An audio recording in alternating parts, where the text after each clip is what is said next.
Hello friends और प्यारे बच्चों, आज मेरे हाथ में पेपर है। ये आज ही संपन्न हुआ है। जवाहर नवोदय विद्यालय प्रवेश परीक्षा क्लास 6 का ये पेपर है। आज 7 नवंबर 2020 को ये पेपर हुआ। अभी 1:30 बजे समाप्त हुआ। इसके बाद मैं इसको सॉल्व करके दे रहा हूँ। इसके आंसर भी आप जिन्होंने आज टेस्ट दिया है वो मिलान कर सकते हैं, देख सकते हैं कितना सही हुआ और कितना गलत। और जो आने वाले साल में पेपर देने वाले बच्चे हैं उनके लिए तो ये बहुत ही लाभकारी होगा, इसलिए इसको ध्यान से देखिए, क्योंकि इसमें जो प्रश्न पूछे गए हैं विशेष रूप से मैथ्स के, वो काफी टेढ़े ढंग से पूछे गए हैं।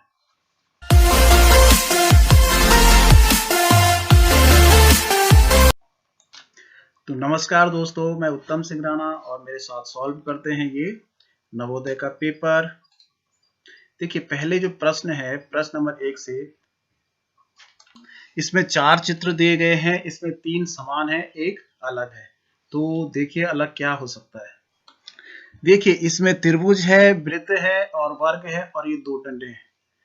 इन सब में त्रिभुज, वृत्त और वर्ग 2 डंडे हैं। केवल इसमें तो देखिए इसमें त्रिभुज नहीं है, इसमें धन का निशान है, तो ये अलग आकृति है। प्रश्न नंबर 2 में देखिए सेम आकृतियां हैं, लेकिन ये जो एक लाइन है इसमें तीर का निशान बाहर की तरफ है, लेकिन डी में अंदर की तरफ है, इसलिए आंसर यही होगा। इसमें देखिए जो तीर का निशान है क्लॉकवाइज है, इसमें भी इधर कोई क्लॉकवाइज घूम रहा है, इधर भी क्लॉकवाइज घूमने का संकेत दे रहा है, लेकिन ये वाला एंटी क्लॉकवाइज घड़ी की सुई के विपरीत संकेत दे रहा है, तो अलग यही। इसमें देखिए TEA तीनों है, इसमें भी TEA है, इसमें भी TEA है, इसमें R नया शब्द आ गया है, नया लेटर आ गया, तो इसलिए आंसर बी। देखिए प्रश्न नंबर 5 से पहले एक आकृति है, इसी की तरह यहाँ आकृति हमने खोजनी है। बिल्कुल मैच कर रहा है, इस तरह की छाती का मुंह इस तरफ है और ये डंडियों का बिल्कुल एक तरफ है, इधर इसका तो उल्टा हो गया, इसका उल्टा हो गया, यहाँ पर भी मैच नहीं कर रहा है, इसकी सेंटर से है, तो इसका आंसर बी। छठवें का देखिए, इसके बिल्कुल समान आकृति सी वाली है, इधर 2 तीर के निशान इधर को है और ये दोनों सीधी रेखाएं। सातवें की देखिए आकृति बिल्कुल बी से मैच कर रही है, इसका कहीं किसी से मैच नहीं है। आठवें का देखिए बीच में धन है और ये 4 डंडे ऐसे हैं, तो बीच में यहाँ गुणा हो गया, ये तो मैच ही नहीं कर रहा है। यहाँ देखिए धन है और 4 डंडियां हैं, तो इसलिए आंसर सी। प्रश्न नंबर 9 से देखिए, एक बड़ा वर्ग है, इसके अंदर फिर 4 खाने इसके किए गए हैं, 3 वर्ग भरे हुए हैं, एक वर्ग आपने भरना है, तो यहाँ ये गोला आया और यहाँ जो आकृति है वो इस तरह से आई और यहाँ भी इस तरह से आई। तो ये कौन सी आकृति मैच कर रही है, इधर गोला और यहाँ का ऐसा और यहाँ का बिल्कुल बी वाला मैच कर रहा है। देखिए इसमें भी खाली स्थान पे क्या होगा, अगर आप यहाँ का देखिए तो यहाँ नीचे साइड की आकृति इसकी सामने वाले के ठीक इस डायरेक्शन में उल्टी आकृति ब्लैक है, तो यहाँ इस साइड ब्लैक है, तो यहाँ जो आकृति ब्लैक होगी यहाँ की होगी, तो यहाँ जो आंसर है वो बी वाला बिल्कुल मैच कर रहा है। वैसे तो डी वाला भी आंसर है, लेकिन देखिए इसके ऐसी लाइनें हैं और यहाँ अगर ऐसे में देखो, इसको सीधी है, इसकी खड़ी है, इसकी यहाँ सीधी है, तो इसकी खड़ी, डी वाला आंसर होगा इसका, सॉरी। प्लस प्रश्न नंबर 11 पे देखिए, अगर हम इसको यहाँ मिलाएं, इसको इधर मिलाएं, ऊपर वाले को यहाँ मिलाएं, तो कौन सा आंसर मैच कर रहा है, ये देखिए ये है और इस पे तो ऐसी लाइन है, इसका बिल्कुल डी वाला मैच कर रहा है। इस पे देखिए, इसको हम मिलाएंगे तो ये गोला मिलाएंगे, यहाँ इस लाइन को इस तरह से मिलाएंगे जैसा ऊपर है और अंदर की तरफ 2 बिंदु, तो इसमें देखिए ये मैच कर रहे हैं, तो यहाँ बाहर बिंदु हो गए, क्योंकि यहाँ ऊपर अंदर है तो यहाँ भी अंदर बिंदु होंगी, तो सी वाला सही आंसर। प्रश्न नंबर 13 से देखिए, एक निश्चित क्रम में ये आकृतियां चेंज हो रही हैं, तो इसी क्रम से अगर आकृतियां चेंज होती हैं तो चौथे स्थान पे कौन सी आकृति आएगी, इन चारों में से बताना था। तो यहाँ देखिए ये गुणा का निशान वर्ग के अंदर है, यहाँ ये वाली आकृति काली है, अब ये हुई, तीसरे नंबर पे ये हुई, लाइनों का पैटर्न यहाँ ऐसा है, यहाँ ऐसा है, पहले ऐसा था, तो अब ये वाली आकृति होगी। तो यहाँ देखिए ये वाली आकृति एक बी है और एक डी है, इन दोनों में फिर हम देखिए यहाँ ये वृत्त इसमें है, फिर इसमें है, तीसरे में इसमें, तो अब इसमें वृत्त होगा चौथे आकृति में, तो ये डी वाला आंसर बिल्कुल होगा, ये गलत हो जाएगा, तो डी वाला आंसर सही। देखिए इस प्रश्न में देखिए सबसे पहले हम अगर धन को ले चले तो धन यहाँ से यहाँ गया, फिर यहाँ आया, इसका मतलब अगले चित्र में यहाँ पर आ जाएगा धन। तो अगर हमें उत्तर देखना है तो उत्तर ये सीधा पहले ही मिल गया धन, अगर बी वाला उत्तर सही होगा और देखने की जरूरत है ही नहीं। तो इस पैटर्न को अगर हम देखें तो यहाँ एक डंडा है और दो गुणा है, यहाँ पे एक डंडी और लगी, फिर यहाँ एक गुणा लगा, तो अब जो है एक डंडी लगेगी, बाकी ऐसा ही रहेगा, तो ये ए वाला आंसर होगा। इसमें देखिए यहाँ 5 लाइनें वृत्त की हैं, यहाँ भी 5 है, यहाँ एक लाइन समाप्त हुई, यहाँ 5 ही रही, फिर यहाँ की एक लाइन और समाप्त हो गई, तब यहाँ 4 हो गई, यहाँ भी 4, तो फिर यहाँ एक लाइन समाप्त हो जाएगी ये वाली, तो यहाँ ये वाला आंसर बी। प्रश्न नंबर 21 से जो संबंध पहली आकृति का दूसरी आकृति से है वही संबंध तीसरी आकृति का किस आकृति से होगा। तो यहाँ देखिए इसका बाईं तरफ काला है, तो ये 90 डिग्री यहाँ घुमा, दोनों काले हो गए। अभी देखिए इसके भी दोनों, इस साइड का ब्लैक है तो ये दोनों ब्लैक हो जाएंगे, रेखाएं इस पे आ जाएंगे, और यहाँ देखिए ये आकृति ये अंदर है, यहाँ ये बाहर हो गए। आकृति में क्या है, बीच का छोटा है, बीच का लंबा हो गया, तो इसमें भी ये बाहर हो जाएंगे जैसे इस पे हैं, और बीच का लंबा हो गया। देखिए तो आंसर सी।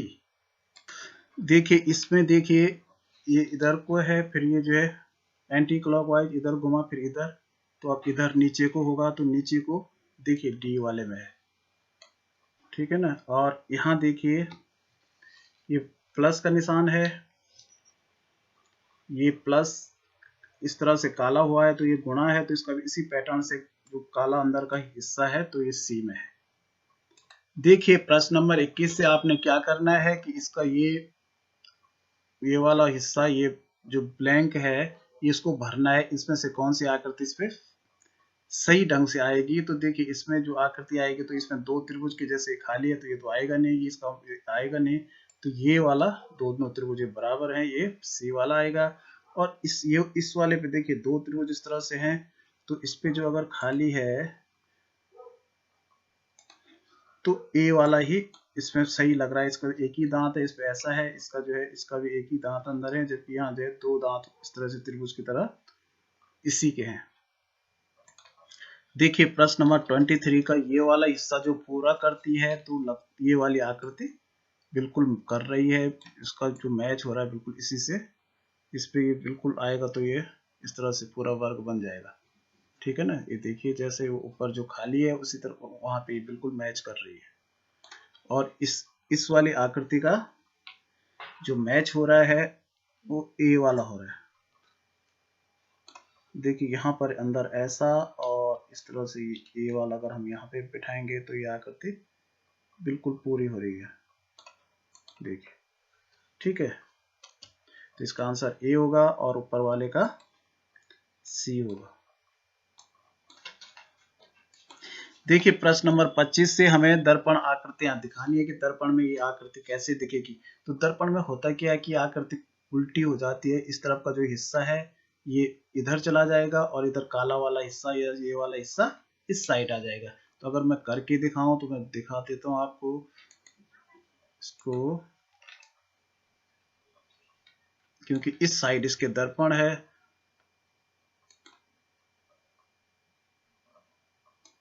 तो देखिए इस तरह पलट गई। तो ऐसी आकृति कौन सी है, बिल्कुल डी वाली, देखिए डी वाली से मैच कर रही है। तो इसका मतलब जो दर्पण में जो ए वाली आकृति दिखेगी, तो ये जो ए वाली ऐसी है वो दर्पण में डी जैसी दिखेगी, तो इसका आंसर डी होगा, ठीक है। और जो ये वाली आकृति है, इसको अगर मैं फ्लिप करूं तो देखिए किसकी तरह दिखेगी,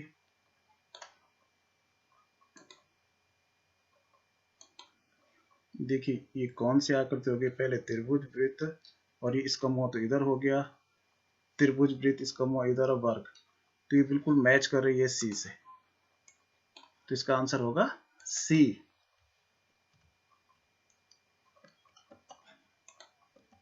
ठीक है, ये वाला सी हो गया। प्रश्न नंबर 27, ये देखिए सन है तो सन कैसे दिखेगा, एन पहले आ जाएगा लेकिन ये उल्टा हो जाएगा एन, ठीक है ना। देखिए ऐसा हो जाएगा, एन इस तरफ उल्टा और यू और एस ऐसा, तो एन यू एस यहाँ देखिए उल्टा हो गया, तो ये आंसर नहीं हो सकता। ये एन सही है, ये यू सही है, ये देखिए ये बिल्कुल दूसरा वाला आंसर मैच कर रहा है। ठीक है, 28वां देखिए, तो 28वां वाला जब अगर हम इसको फ्लिप करेंगे, घुमाएंगे, तो इस तरह से दिखेगा। बिल्कुल देखिए ए वाले आंसर से इसका पूरा मैच हो रहा है, तो इसका आंसर होगा ए। देखिए प्रश्न नंबर 29 से कागज को मोड़ने वाले प्रश्न है। देखिए 29 वाला मैंने पहले इस तरह से कागज था, पहले ऊपर से नीचे मोड़ा, फिर इधर को मोड़ा, फिर यहाँ से इधर मोड़ा तीसरी आकृति में, और यहाँ से इसको ये काट दिया। अब काटने के बाद कौन सी आकृति है, इसको मैंने खोला, तो देखिए ये वाला आंसर बिल्कुल, तो ये किससे मैच कर रहा है, आकृति सी से। देखिए प्रश्न नंबर 30 में हमने क्या किया, ये कागज ऊपर मोड़ा, फिर हमने इधर से इधर को मोड़ा, आपको वहां से उल्टा दिख रहा होगा, फिर हमने क्या किया, इधर से ये सब मोड़ा, इसको इधर से काटा और यहाँ पे 2 छेद किए। फिर जब हमने इसको खोला तो देखिए बीच में ये छेद हैं, 2 छेद यहाँ हैं, यहाँ कटा हुआ है, बीच में भी कटा हुआ है, तो इस तरह से इसका आंसर जो बन रहा है वो बिल्कुल मैच कर रहा है बी से। ठीक है, देखिए प्रश्न नंबर 31 पे हमने कागज को पहले ये मोड़ा, फिर ऐसा मोड़ा, फिर नीचे से यहाँ मोड़ा, और इसके दोनों कोने ये काट दिए। जब हमने इसको खोला तो इस तरह से देखिए इसकी आकृति ऐसी हुई, तो ये मैच कर रहा है आकृति नंबर ए से। प्रश्न नंबर 32 में हमने पहले नीचे से ऊपर मोड़ा, फिर यहां से इधर को मोड़ा और इसके कोने काट दिए, एक छेद करना है इसमें। देखिए इस तरह से मैंने इसका एक कोना काट दिया, एक मोटा छेद इधर कर दिया। मैं इसको खोलता हूं तो बीच में ऐसा हो गया, ये थोड़ा बड़ा बन गया और ये 4 छेद हो गए, तो इसका आंसर होगा बी।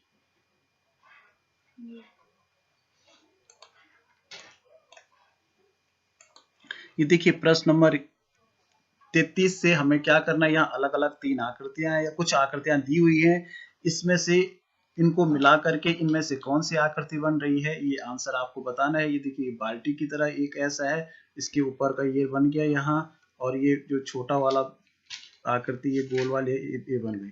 बाकी किसी में ये तीनों आकृतियां मैच नहीं कर रही हैं, तो आंसर बी होगा।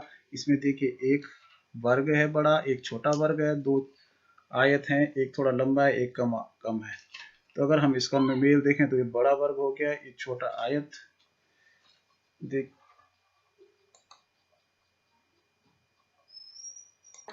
देखिए प्रश्न नंबर 34 में एक बड़ा वर्ग है, एक छोटा वर्ग है, 2 आयत है। तो इसमें से देखिए अगर मैच करेंगे हम, तो एक बड़ा वर्ग ये है, एक छोटा वर्ग और ये 2 आयत ये हैं। तो क्वेश्चन नंबर ए बिल्कुल मिल रहा है, बाकी किसी में ये 2 वर्ग और 2 आयत नहीं मिल रहे हैं।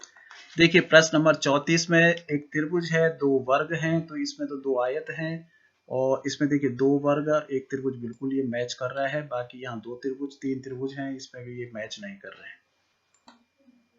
इसमें देखिए 2 वृत्त 1/4 1/4 1/4 और एक लंबा सा आयत है, तो एक लंबा सा आयत ये है, और ये दोनों 1/4 1/4 ये हैं, बाकी किसी में मैच नहीं कर रहे हैं, तो इसका आंसर बी।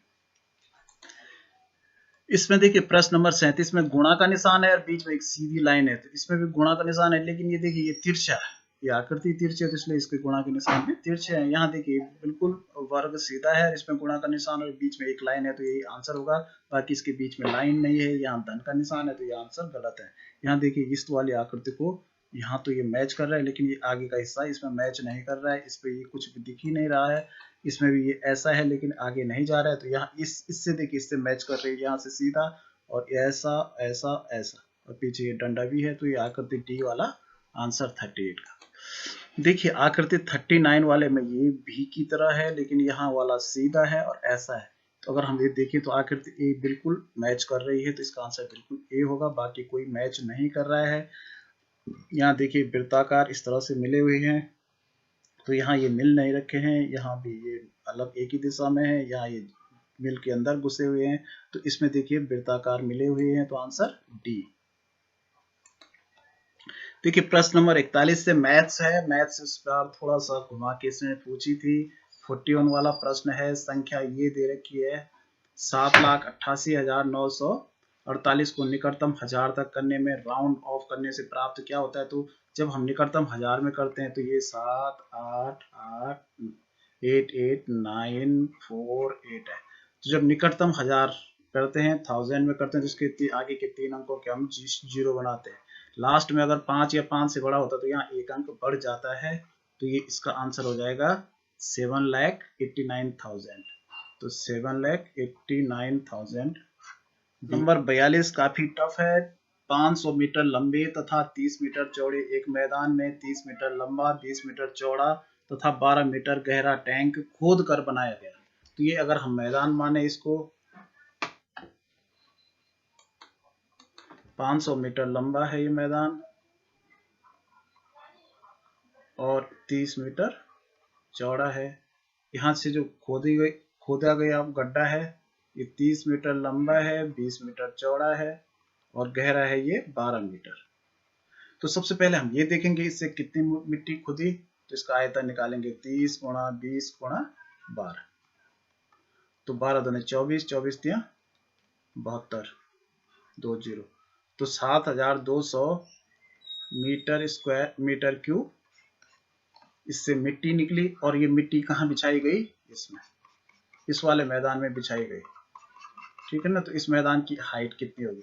देखिए ये आयतन है, ये मिट्टी बिछाई, ये बचे हुए इस वाले आयत में। तो सबसे पहले हम क्या करेंगे, इसका क्षेत्रफल ज्ञात करेंगे। तो पहले पूरे का क्षेत्रफल कितना हो जाएगा, पूरे का क्षेत्रफल हो जाएगा 500 गुणा 30। तो 5 दिया 15 और ये 2 0 31, 15,000 मीटर स्क्वायर। ये पूरे का क्षेत्रफल है। इसमें से हम इसका क्षेत्रफल घटा देंगे तो इसका क्षेत्रफल हो गया अंदर जो कुआं खोदा 30 गुणा 20। तो 3 दूना 6, 600 हो गया इसका क्षेत्रफल मीटर स्क्वायर। तो 600 मीटर स्क्वायर को हम कम कर देंगे तो ये हो गया 14,400 मीटर स्क्वायर। तो 14,400 इसकी में जब हम इसको बिछाएंगे तो हम क्या करेंगे, 7200 में भाग दे देंगे 7,200 में 14,400 का। तो ये देखिए 2 जीरो कटे 2 जीरो। तो अगर हम 72 का पारा बोलेंगे तो 72 एकम 72, 72 गुणा 144। तो 1/2, तो 1/2 का मतलब होता है 0.5। तो 0.5 या 0.50 मीटर इसकी हाइट बढ़ जाएगी। आधा मीटर हाइट बढ़ेगी इस वाले मैदान की। तो बी वाले आंसर में ये दे रखा है 0.50। अगर आपको देखना है तो ये आप ये यहाँ पीछे दिख नहीं रहा है तो ये देखिए 0.50 ये इसका आंसर होगा। देखिए अगला प्रश्न है 8, 10, 12 से भाज्य 4 अंकों की बड़ी से बड़ी संख्या। मतलब कौन सी संख्या है 4 अंकों की जिसमें इन सब का भाग चला जाता। तो इसके लिए हम सबसे पहले क्या करेंगे, इसका लॉस निकाल देंगे। ठीक है, 8, 10 और 12। 2 से डिवाइड करेंगे, 2 चौको 8, 2 पंजे 10, 2 छक्का 12। फिर 2 से 2 दूनी 4, 5 में नहीं जा रहा, 2 3 6। तो अब देखिए ये अभाज्य संख्याएं आ गई हैं। तो इसका लॉस आ गया 2 गुणा 2 गुणा ये 2 गुणा 5 गुणा 3। तो 5 दिया 15, 15 दूना 30, 30 दूना 60, 60 दूना 120। तो 120 आया लॉस है। एलसीएम आया 120। 120 से हम क्या करेंगे, 4 अंकों की यहाँ पूछ रखा है बड़ी से बड़ी संख्या। तो 4 अंकों की बड़ी से बड़ी संख्या होती है 9 9 9 9। तो इसको हम भाग देंगे, डिवाइड करेंगे 120 से। तो 12 8 96 होता है। तो 8 बार देखिए 8 0 का 0, 12 8 96। यहाँ 9, यहाँ 6 में से गया तो 3 और ये 9 आया। 12 3 36, 360 आ गया। यहाँ 9 बचा और यहाँ बच गया 3। तो देखिए 39 बच गया यहाँ से। तो 4 अंकों की बड़ी से बड़ी, तो इससे अगर आगे जाएगा तो इसका मतलब इसमें अगर हम जोड़ेंगे तो 5 अंकों की संख्या हो जाएगी। तो इसका मतलब ये हुआ कि 9 9 9 9 में अगर हम इतना कम कर दें 39 को तो समझ लीजिए वही 4 अंकों की सबसे बड़ी संख्या होगी जो इससे 120 से डिवाइड होगी। तो यहाँ 9 में से 6 3, 9,960। तो इसका आंसर होगा 9,960 डी वाला। ठीक है, अगला प्रश्न है 42, 70, 98, 126, 42, 70, 98, 120 का मौसम। तो मौसम निकालने के लिए हम सबसे छोटे का भाग देंगे उससे बड़े में।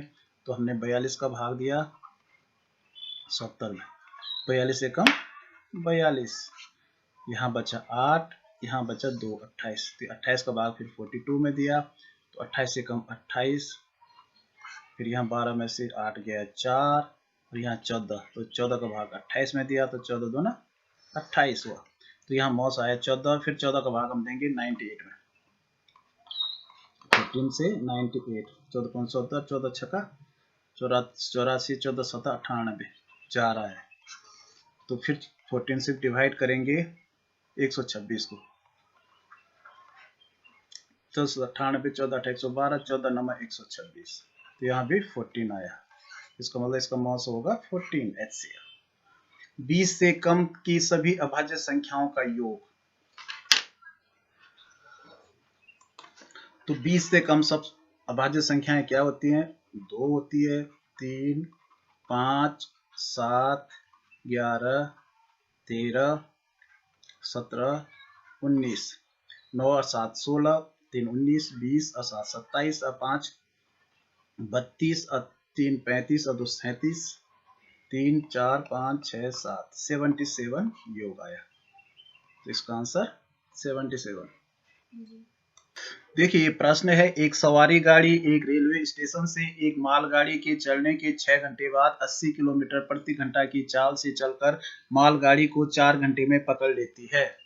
मालगाड़ी की चाल किलोमीटर प्रति घंटा में है। बच्चों के लिए काफी टफ था ये प्रश्न, क्योंकि कोई सवारी रेलगाड़ी चल रही है तो 6 घंटे बाद चल रही है, ठीक है ना। तो 6 घंटे बाद 80 किलोमीटर प्रति घंटा की चाल से चल रही है और 4 घंटे में वो पकड़ लेती है। तो 1 घंटे में 80 जा रही है, तो 4 घंटे में कितनी गई है? 320 किलोमीटर। तो 320 किलोमीटर जाने के बाद उसने उस रेलगाड़ी को पकड़ लिया। तो इसका मतलब वो रेलगाड़ी 6 घंटे बाद चली, 4 घंटे और लगाए, 10 घंटे। तो इसका मतलब जो दूसरी रेलगाड़ी है वो 10 घंटे में गई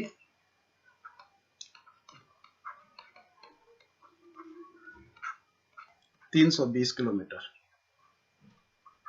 तो 1 घंटे में कितने जाएगी? तो इसकी चाल हो जाएगी प्रति घंटा, चाल बराबर दूरी बटे समय। तो ये 32 किलोमीटर गई। तो 1 घंटे में गई 32 किलोमीटर। अगला प्रश्न है 47, कौन सी राशि 3 वर्ष में 10% वार्षिक साधारण ब्याज की दर से 1170 हो जाएगी? तो देखिए, यहाँ मूलधन तो दे नहीं रखा है, तो मूलधन जब नहीं दिया होता है तो हम क्या करते हैं, क्योंकि तब हम ब्याज भी ज्ञात नहीं कर सकते, तो इसका मतलब मूलधन 100 रुपए, माना मूलधन 100 रुपए है। तो 100 रुपए देखिए 3 वर्ष बाद क्या हो रहा है, मूलधन गुणा दर हो गया 10%, समय हो गया 3 वर्ष बटे 100। तो ये 100 कट गया, 10 30 आ गया। तो यानी मिश्र धन कितना हो रहा है? 100 में 30 रुपए जोड़ के 130 हो रहा है। तो हम इसकी तुलना करेंगे। आप कैसे भी एक एक नियम से करो, चाहे इस तुलनात्मक विधि से करो। यहाँ मूलधन, यहाँ मिश्र धन। माना मूलधन 100 रुपए माना था, तो उस हिसाब से मिश्र धन 130 हुआ। इनके हिसाब से मिश्र धन 1170 है, तो मूलधन x है, ठीक है ना। तीर के निशान एक तरफ लगेंगे, क्योंकि यहाँ मिश्र धन बढ़ रहा है तो यहाँ मूलधन भी बढ़ेगा। तो x बटे 100 बराबर 1170 बटे 130। तो ये 100 पक्षांतर करके कहाँ चला जाएगा? तो 1 0 कटा, 1 0 ये कटा, इसी को काटी, 13 कम 13, 13 नमा 117। तो 100 से 9 से गुणा करके 900 आंसर। तो इसका मतलब मूलधन 900 था, ठीक है। देखिए, प्रश्न नंबर 48 है, कुछ दूरी किसी निश्चित चाल से तय की गई, यदि उससे आधी दूरी दुगने समय में तय की गई होती तो उस चाल का मूल चाल से अनुपात है। तो कुछ दूरी किसी निश्चित चाल से तय की गई, माना ये दूरी है, और इसमें कोई निश्चित चाल, माना यहाँ पे मैंने चाल लिख दी अपनी 60 किलोमीटर प्रति घंटा पर आवर, प्रति घंटा की चाल से। अभी दूरी भी लिख दी मैंने, 60 किलोमीटर चली।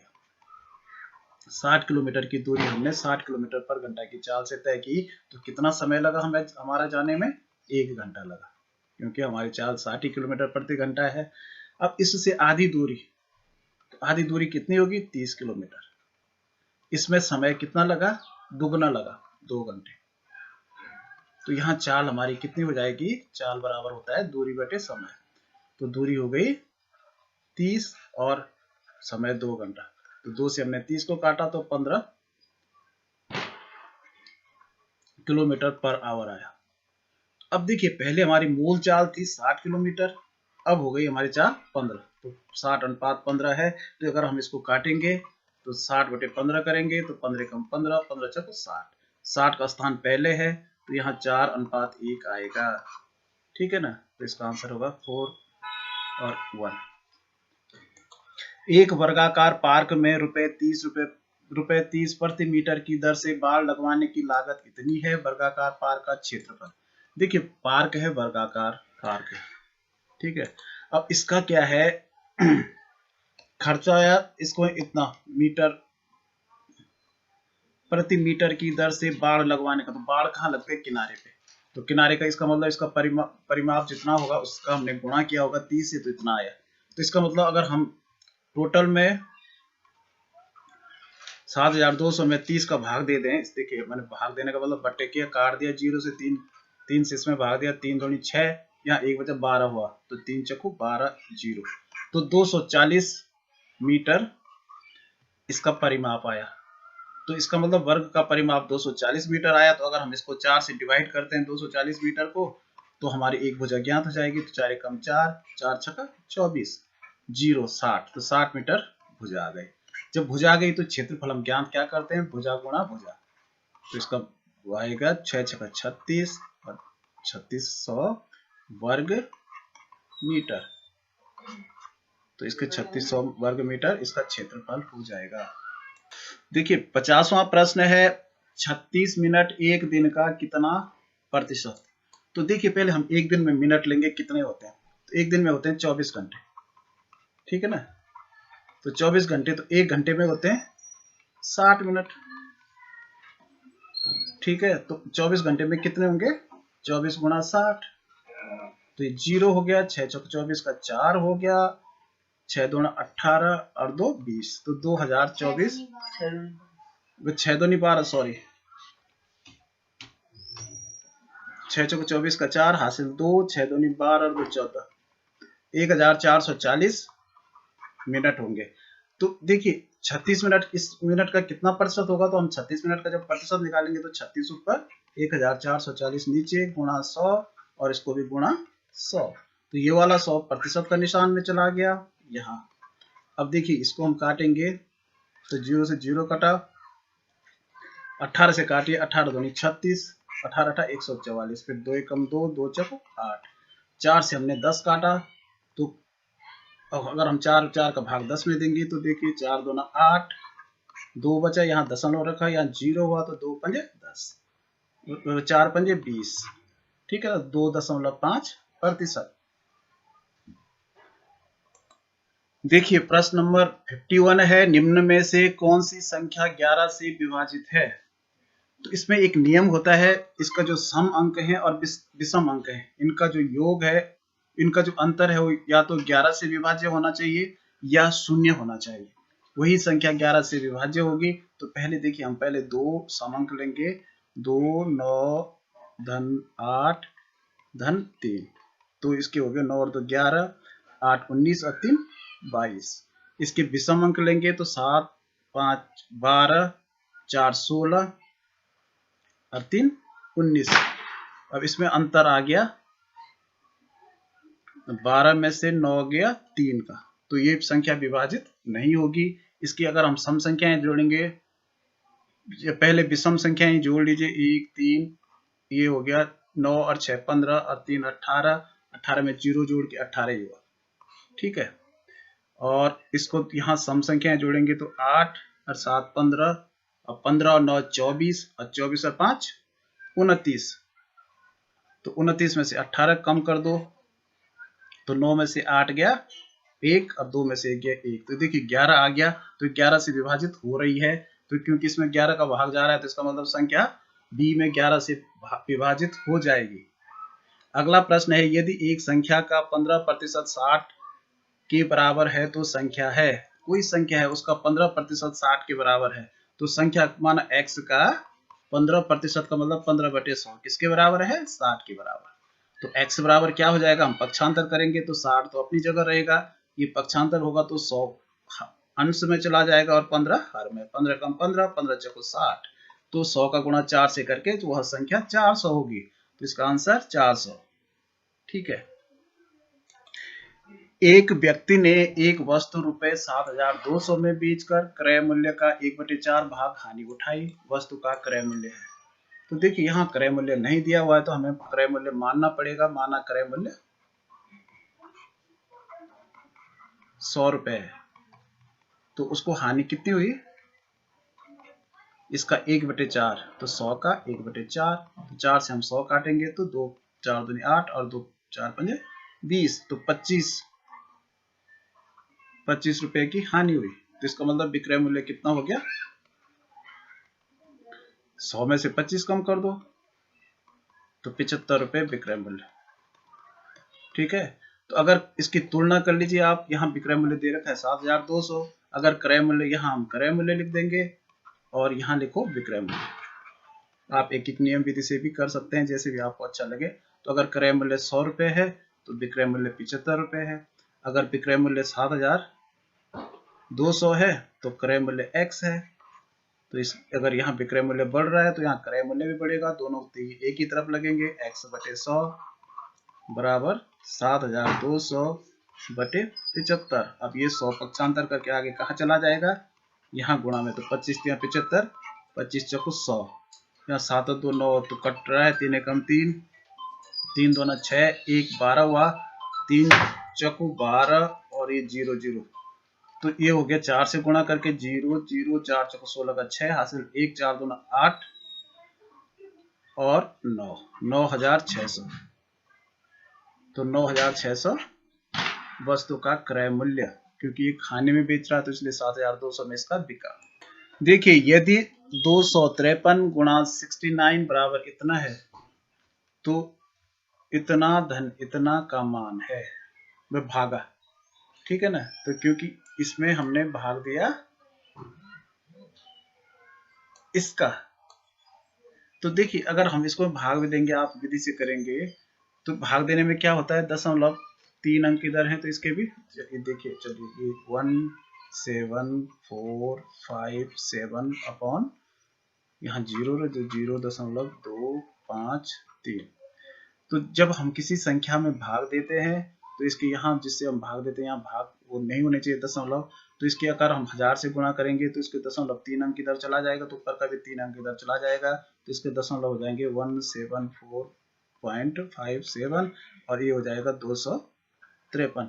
तो जब हम 253 का किसी संख्या में भाग देंगे तो इसके 2 अंकों के पीछे दशमलव आ जाएगा, तो इसका जो आंसर होगा वो हो जाएगा 0.69 यानी बी वाला।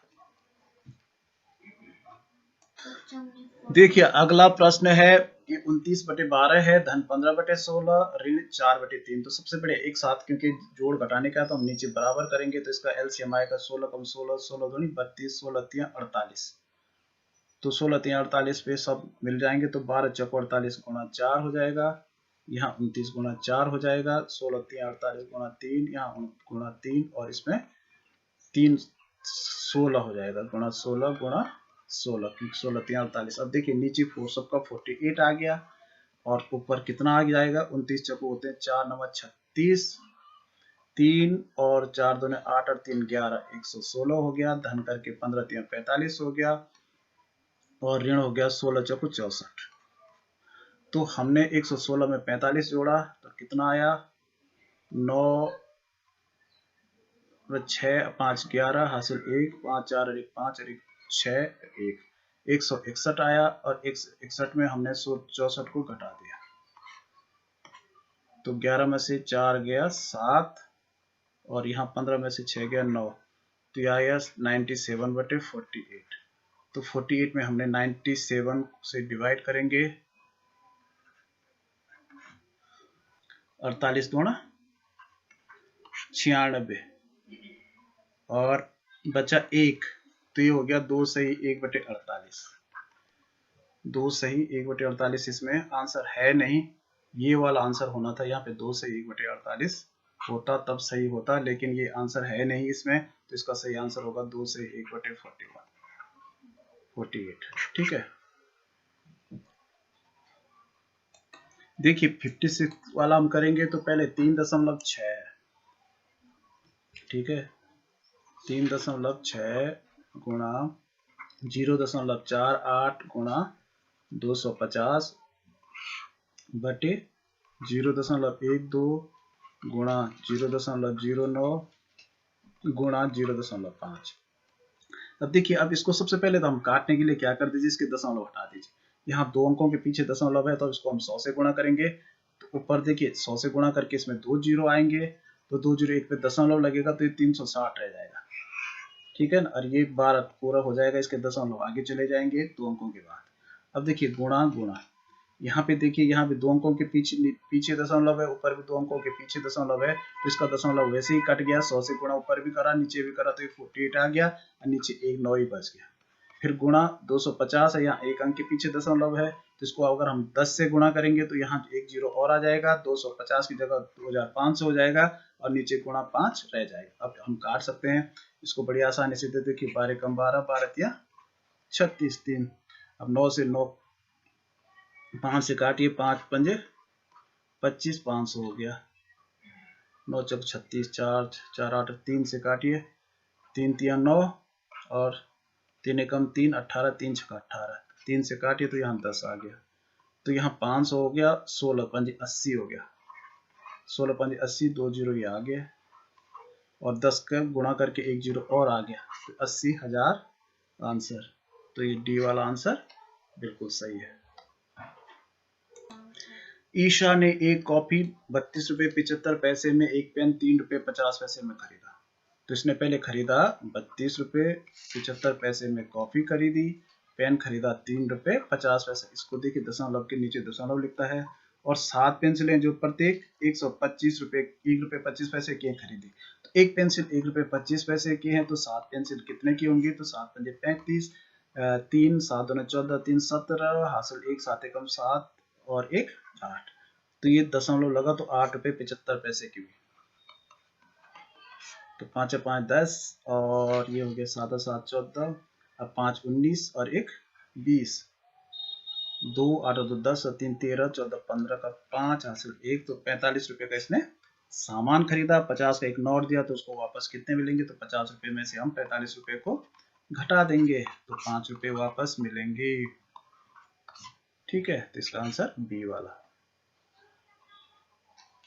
तो इसके पास देखिए, इसको 26 मीटर बिजली का तार चाहिए पहले, तो इसके पास पहले से कितना है, 20 मीटर, हाँ इसके पास है 20 मीटर और 26 60 सेंटीमीटर। तो इसको 26 मीटर में से पहले हम इसको घटा देंगे, 26.00 में से 20 मीटर और 60 सेंटीमीटर को घटा दो, तो यहाँ से यहाँ हुआ 0 और यहाँ 4 और यहाँ 5, तो इसको 5 मीटर 40 सेंटीमीटर चाहिए, तो 1 मीटर 25 रुपए का, तो इसको हम 25 से गुणा कर देंगे, तो 25 जीरो का 0, 25 चौको 100 हासिल 10, 25 पंजे 125 और 10 135, तो 2 अंकों के पीछे दशमलव लगेगा, तो 135 रुपए तो इसको ले चाहिए तार के लिए।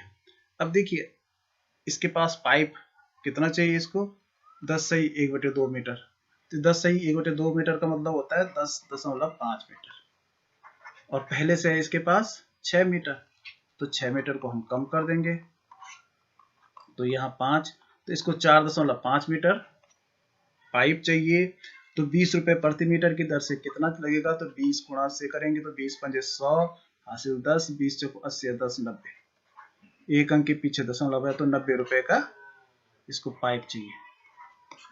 तो 135 में हम 90 को जोड़ देंगे, तो देखिए 5 9 और 3 12 का 2 हासिल 1, तो 225 रुपए का ये खर्च करने पड़ेंगे, ठीक है। अगला प्रश्न है 6 अंकों की बड़ी से बड़ी संख्या का और 4 अंकों की छोटी से छोटी संख्या में अंतर। तो 6 अंकों की बड़ी से बड़ी संख्या क्या होगी, 6 बार 9 होगा, और 4 अंकों की छोटी से छोटी संख्या 0 0 0 3 और यहाँ 1, तो इसमें अंतर कितना हो जाएगा, 9 में 9 और यहाँ 8 9 9, ठीक है ना, 9,98,999, तो 9,98,999 बी वाला आंसर सही है।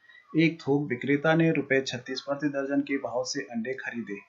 इस लेन देन में 10% का लाभ प्राप्त करने के लिए वह 100 अंडे किस दर पर बेचे।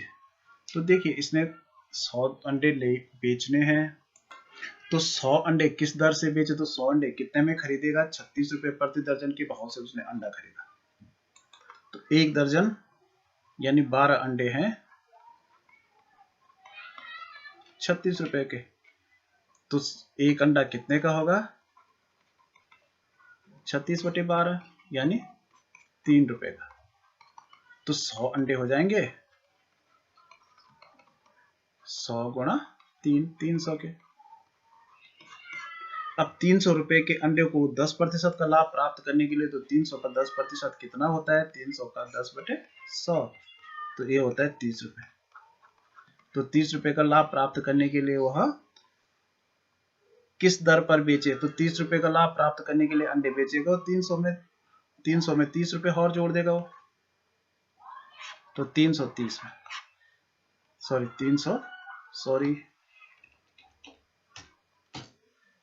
वह 330 रुपए में बेचेगा कुल अंडे।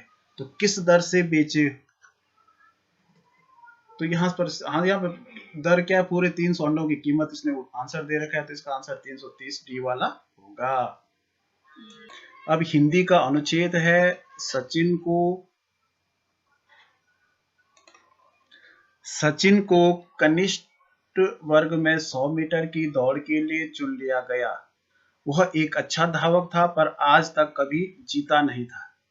इस वर्ष उसने 3 महीने तक अभ्यास किया था। वह बहुत चिंतित और तनावग्रस्त था। खेलकूद प्रारंभ हुए और उसका नाम पुकारा गया। सचिन दौड़ के लिए तैयार था। जब सीटी बजी वह स्थिरतापूर्वक दौड़ा और विजय चिन्ह तक पहुंच गया। प्रत्येक व्यक्ति उसके चारों ओर खड़ा हो गया और उसे बधाई देने लगा। सचिन दौड़ जीत चुका था। वह पहला अवसर था जब उसने पुरस्कार जीता था।